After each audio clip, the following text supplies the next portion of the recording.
In the heart of a lush forest, shrouded in mists that dance across the water like ethereal spirits, lies a serene lake known only to the locals as Echo Lake.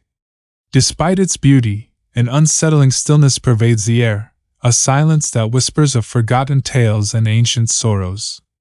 The villagers speak of the spirit of the lake, a presence both feared and revered, an echo of a tragedy long past. Legend has it that the spirit was once a young woman, Lillian, whose love for a man from a rival village led to tragedy. Forbidden to be together, they would meet in secret by the lake, under the cover of night. One fateful evening, as the tempest raged, Lillian waited by the water's edge, but her lover never came.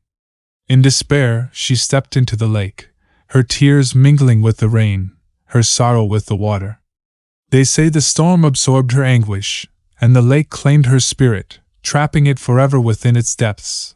Decades passed, and the tale became a mere whisper, a cautionary story to keep children away from the lake.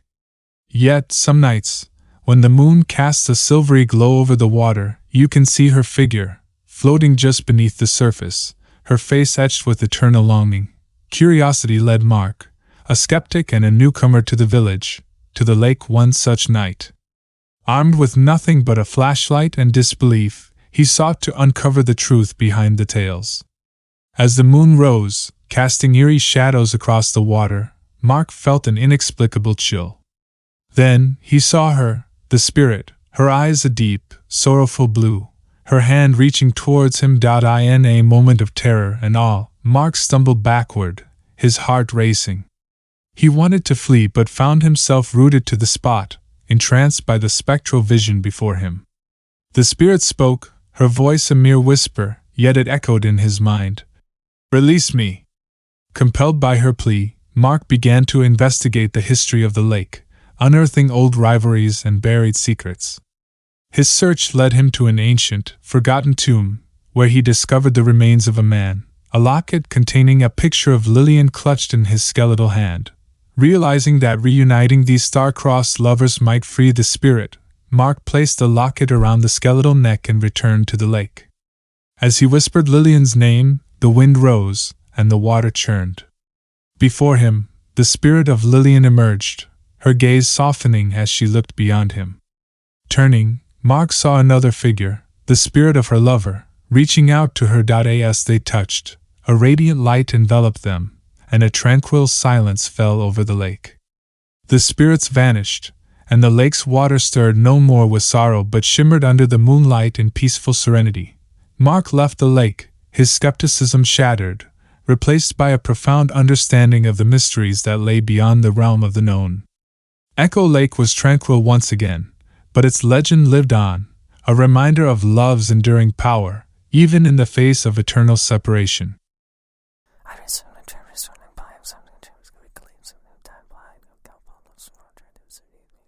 In the small coastal town of Eldridge, an unnatural fog crept in from the sea, thick and opaque, swallowing the streets and homes with its cold embrace.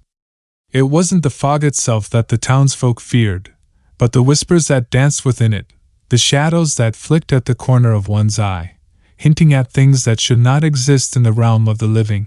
Sarah, a curious and somewhat reckless teenager, was fascinated by the stories that surrounded the fog.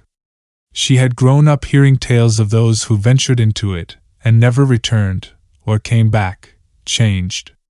People spoke of loved ones who, after disappearing into the mist, returned with vacant eyes and voices that never quite sounded their own again. One evening, driven by a mix of bravery and foolishness, Sarah decided to see for herself what mysteries the fog held.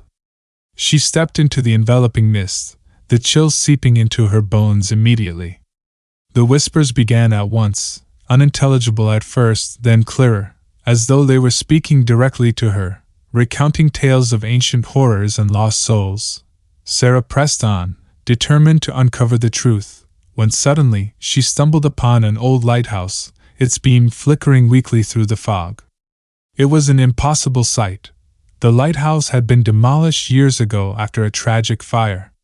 Yet there it stood, tall and ominous.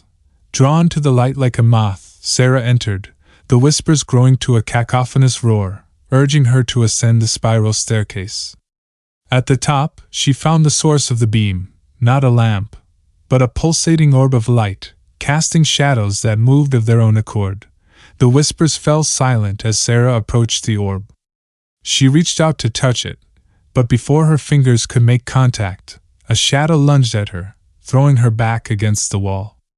As she slid to the floor, the world around her began to warp. When Sarah awoke, she was lying on the outskirts of town, the fog receded, and the sun shining brightly. She hurried home, relieved to have escaped the lighthouse. But upon her return, she found her town eerily silent.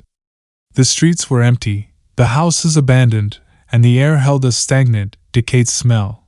Confused and terrified, Sarah ran from door to door, calling out for anyone, but no answer came.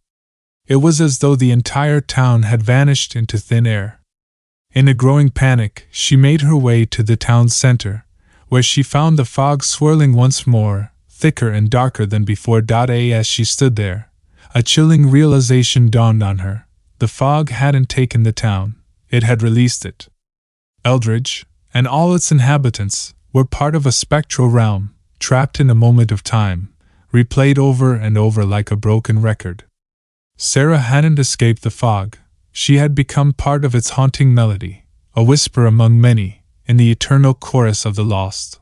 And as the fog enveloped her once more, Sarah understood the true horror of Eldridge.